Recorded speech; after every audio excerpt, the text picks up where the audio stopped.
Hi friends. അപ്പോൾ ഇന്നേ നല്ലൊരു അടിപൊളി കേക്കാണ് കേട്ടോ ഉണ്ടാക്കാൻ പോകുന്നത്.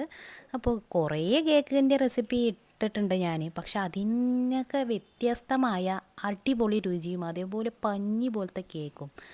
അപ്പോൾ അതിൻ്റെ ക്രീമും അതും കൂടി കഴിക്കാൻ നല്ല രസമാണ് കേട്ടോ. അപ്പോൾ അതിനായിട്ട് നമുക്കൊരു 1/4 കപ്പ് പാലെടുത്തിട്ടുണ്ട്. അതിലേക്ക് 1 ടേബിൾ സ്പൂൺ വിനാഗിരി ഒഴിച്ചിട്ടുണ്ട്. ഇതൊരു മിൽക്ക് പരുവാകാൻ വേണ്ടിയിട്ടാണ്. ഇതൊന്ന് നന്നായി ഇളക്കിയിട്ട് അത് മാറ്റി വയ്ക്കാം നമുക്ക്.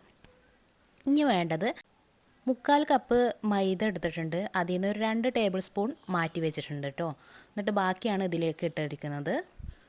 ഇതിലേക്ക് കൊക്കോ പൗഡർ 3.5 ടേബിൾ സ്പൂൺ ഇട്ടിട്ടുണ്ട്.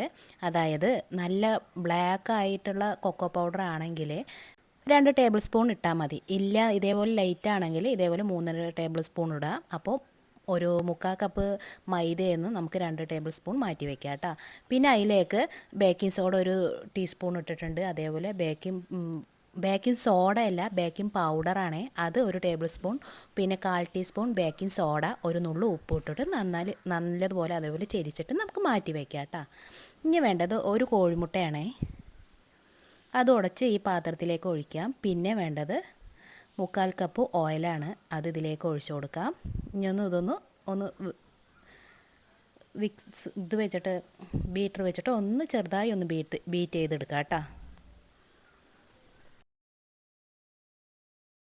ഇനി നമുക്ക് ഇതിലേക്ക് പഞ്ചസാര വേണം കേട്ടോ. 1/2 കപ്പ് പഞ്ചസാര എടുത്തിരിക്കണത്. അതിലേക്ക് ഒരു 2 ടേബിൾ സ്പൂൺ പഞ്ചസാരയും കൂടി ഇട്ട് കൊടുത്തിട്ടുണ്ട്. ഇനി ഇതൊന്ന് പൊടിച്ചിട്ട് വരാം. ആ പൊടിച്ച പഞ്ചസാര അതിലേക്ക് ഇട്ട് കൊടുത്തിട്ട് ഒരു മൂടി വാനില എസൻസ് കൂടി ഒഴിച്ചു കൊടുത്തിട്ടുണ്ട്. ഇനി നമുക്കിത് നന്നായി ബീറ്റ് ചെയ്തെടുക്കാം കേട്ടോ. പഞ്ചസാര ഇതൊക്കെ നന്നായി ഒന്ന് അടിപൊളിയായി വരുന്ന വരെ ഒന്ന് ബീറ്റ് ചെയ്തെടുക്കാം.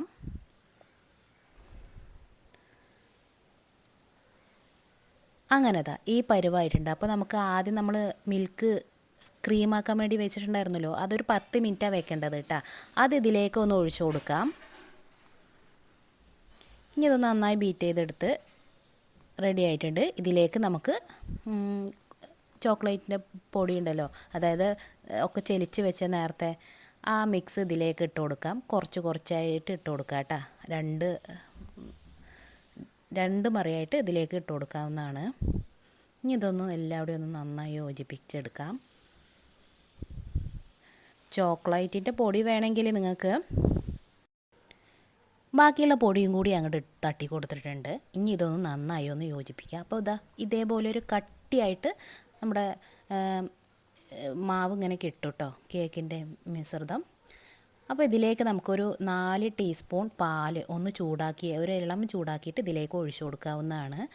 ഇനി ഇതൊന്ന് നന്നായി ഒന്ന് യോജിപ്പിച്ചെടുത്താൽ നമ്മുടെ കേക്കിൻ്റെ ബാറ്റർ റെഡിയാവും കേട്ടോ. ഇനി ഇതൊന്ന് നന്നായി ഒന്ന് യോജിപ്പിക്കുക. കണ്ടില്ലേ, അടിപൊളിയായി വന്നിട്ടുണ്ട്. നല്ല അടിപൊളിയായി പാകം അനുസരിച്ചിട്ട് കിട്ടിയിട്ടുണ്ട്. ഇതേ അളവിനെടുത്താൽ ഇതേപോലെ അടിപൊളി കേക്ക് കിട്ടും കേട്ടോ. ഇനി നമുക്ക് അടുത്തത് കേക്ക് ടിന്നുണ്ടല്ലോ, അതിലേക്ക് കുറച്ച് ഓയിലൊക്കെ ഒഴിച്ചിട്ട് ബ്രഷ് കൊണ്ട് എല്ലാവിടെയും ഒന്ന് തടവി കൊടുക്കാം. എല്ലാവിടെയും ഒന്ന് ആവുന്ന പോലെ ആക്കാം. ഇത് ഓവനിൽ വെച്ചിട്ടാണ് ഞാൻ വേവിക്കുന്നത്. ഒരു അരമണിക്കൂർ, ഒരു 3/4 മണിക്കൂറോ അല്ലെങ്കിൽ അരമണിക്കൂർ മതിയാവും കേട്ടോ ഇതൊന്ന് വെന്ത് കിട്ടാൻ. ഇപ്പം എല്ലാവിടെയും ഇതേപോലെ തന്നെ നമുക്ക് ബ്രഷ് കൊണ്ട് എല്ലാവിടെയും ആക്കാം. കേക്ക് ഒക്കെ വെന്ത് അരമണിക്കൂറാകുമ്പോഴത്തേനും വെന്ത് നല്ല മണമൊക്കെ വരും. നമ്മുടെ അടുക്കള ഫുള്ളും ആ മണം ഇരിക്കും. കണ്ടില്ലേ, ഈ ബാറ്റർ ഒഴിക്കുമ്പോൾ ഇതേപോലെ അടിപൊളിയായി കിട്ടണം. അത് പ്രത്യേകം ശ്രദ്ധിക്കുക. ഇനി ഇതിൻ്റെ ബബിൾസൊക്കെ ഒന്ന് തട്ടി കൊടുത്തിട്ട് ഒക്കെ റെഡിയാക്കി എടുക്കുക. അങ്ങനെ ഓവനിൽ വെച്ചിട്ട് നമുക്ക് വേവിച്ചെടുക്കാം. അങ്ങനെ വെന്ത് റെഡിയായി വന്നിട്ട് നമ്മുടെ പഞ്ഞി പോലത്തെ അടിപൊളി കേക്ക് കണ്ടില്ലേ, നല്ല ഉള്ളെല്ലാം വെന്ത് ഇങ്ങനെ കേക്കൊക്കെ ഉണ്ടാക്കി കഴിഞ്ഞാൽ ഇങ്ങനെ ഇതും കൊണ്ട് ഇങ്ങനെ ഒന്ന് ഓട്ടാക്കിയിട്ടൊക്കെ ആക്കാൻ ഭയങ്കര ഇഷ്ടമാട്ടോ എനിക്ക്. അതിനെതാ നല്ല ചൂടുണ്ടേ. അപ്പോൾ നമുക്ക് ഇതൊന്ന് ചൂടാറിയതിന് ശേഷം ആക്കാം. നല്ലവണ്ണം ചൂടാറിയതിന് ശേഷമാണ് എടുക്കേണ്ടത്. കണ്ടില്ല, അടിപൊളിയായി വന്നിട്ടുണ്ട്. പഞ്ഞി പോലത്തെ നമ്മുടെ തൊട്ടാൽ തന്നെ ഇങ്ങനെ കയ്യിൽ വരും, അത്രയ്ക്ക് അടിപൊളിയായിട്ട് വന്നിരിക്കുന്ന കേക്ക്. ഇനി നമുക്കിതിലേക്ക് വേണ്ടത് ഒരു 1/4 കപ്പ് പഞ്ചസാര, കോൺഫ്ലവർ ഒരു ടേബിൾ സ്പൂൺ ഇട്ട് കൊടുത്തിട്ടുണ്ട്. ഇനി ഇത് നന്നായി ഒന്ന് പൊടിച്ചെടുത്തിട്ട് വരാം. അങ്ങനെ പൊടിച്ചിട്ടുണ്ട്. അതൊരു അരിപ്പയിലേക്ക് നമുക്ക് ഇട്ട് കൊടുക്കാം. ഇനി ഇതൊന്ന് നന്നായി ഒന്ന് ചെലിച്ചെടുക്കണം. അതിന് മുമ്പ് ഒരു നുള്ളു ഉപ്പ് കൂടി ഇട്ട് കൊടുത്തിട്ടുണ്ട്. ഇനി ഇത് നന്നായി ഒന്ന് ചെലിച്ച് മാറ്റാവുന്നതാണ്.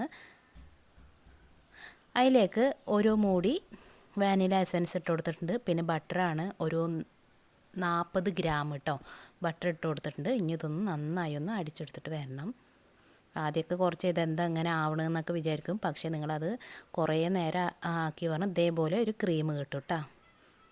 കുറച്ച് സമയം എടുത്തിട്ടാണ് ഈ ക്രീം കിട്ടുക. അപ്പോൾ കുറച്ച് ക്ഷമയോടെ ഒന്ന് അടിച്ചെടുക്കാൻ ശ്രമിക്കുക. ഇനി നമുക്ക് ഈ കേക്കിൻ്റെ മേലിലോട്ട് ഈ ക്രീം ഒന്ന് വെച്ച് കൊടുക്കാം. ഈ സമയത്ത് കേക്ക് നല്ല ചൂടാറണം. 1 മണിക്കൂറെങ്കിലും നന്നായി ഒന്ന് അതിൻ്റെ ചൂടൊക്കെ ആറിയതിന് ശേഷം ആക്കുക. അല്ലെങ്കിൽ ബട്ടർ അങ്ങനെ ഉരുകി ഒലിച്ച് ഇറങ്ങും കേട്ടോ. അപ്പോൾ അത് പ്രത്യേകം ശ്രദ്ധിക്കുക. കേക്ക് നല്ല ചൂടാറിയതിന് ശേഷം മാത്രം ഈ കേക്കിൻ്റെ മേലോട്ട് ഈ ക്രീം പുരട്ടി കൊടുക്കാവുന്നതാണ്. ഇത് വേണമെങ്കിൽ ഇതേപോലെ മുറിച്ച് നമുക്ക് ഫ്രിഡ്ജിലൊക്കെ വെച്ചിട്ട് ഒന്ന് തണുപ്പിച്ചിട്ട് തിന്നാൽ ഒരു പ്രത്യേക ടേസ്റ്റാണ്. ഒരു രക്ഷയില്ലാത്തൊരു ടേസ്റ്റാണ് ആ കേക്കും. ആ കേക്ക് പഞ്ഞി പോലത്തെ ഒരു പ്രത്യേക ഒരു ടേസ്റ്റാണ് ഈ കേക്കിന് കേട്ടോ. അപ്പോൾ അതിൻ്റെ ഒപ്പം ഈ ക്രീമും കൂടി ആയാൽ അതിൻ്റെ കാര്യം പറയാൻ വയ്യ, അത്രയ്ക്ക് ടേസ്റ്റാണ്. അപ്പം അടിപൊളിയാണ്. അപ്പോൾ എൻ്റെ എല്ലാ കൂട്ടുകാരും ഉണ്ടാക്കി നോക്കുക. അതേപോലെ തന്നെ സപ്പോർട്ട് ചെയ്യാനും ലൈക്ക് ചെയ്യാനും കമൻറ്റ് ചെയ്യാനും മറന്നു പോകല്ലേ കൂട്ടുകാരെ. കുറേ അവർ അങ്ങനെ ചെയ്യാതെ പോകുന്നുണ്ട്. നിങ്ങളുടെയൊക്കെ സപ്പോർട്ടാണല്ലോ എൻ്റെ വിജയം. അപ്പോൾ ഇതേപോലത്തെ അടിപൊളി കേക്കാണ്. തണുപ്പിച്ചിട്ടില്ലെങ്കിൽ തിന്നാൽ ഇത് രക്ഷയില്ല കേട്ടോ, അത്രയ്ക്ക് ടേസ്റ്റാണ്.